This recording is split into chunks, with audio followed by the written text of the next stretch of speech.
Ob tej priložnosti bi se res zahvalila vsem, ki ste prepoznali in nagradili ta moj trud. Predvsem možu, otrokoma, družini, prijateljcam, sodelavkam. Brez njih, brez vas, ne bi bila to, kar sem. Čestitam seveda tudi vsem nominiranкам ostalim. Vsaka izmed njih vas je najboljša. In tudi vi, tukaj, ki ste v dvorani, vsi ostali, vsak izmed vas ima nekaj za nekoga najboljše. Vsi smo v bistvu zmagovalci na svojem področju. Imejte se radi, živite življenje, ki vam je dano zdaj, ta trenutek. Hvala še enkrat in res vam želim lep večer še naprej. Hvala.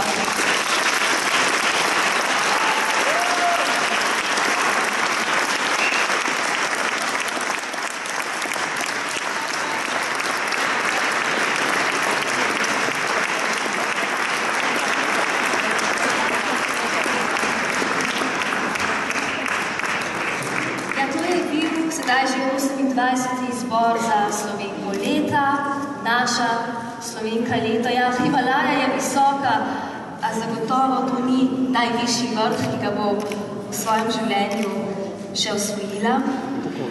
Sledi še trenutek za fotografe, izvolite, kar približajte se.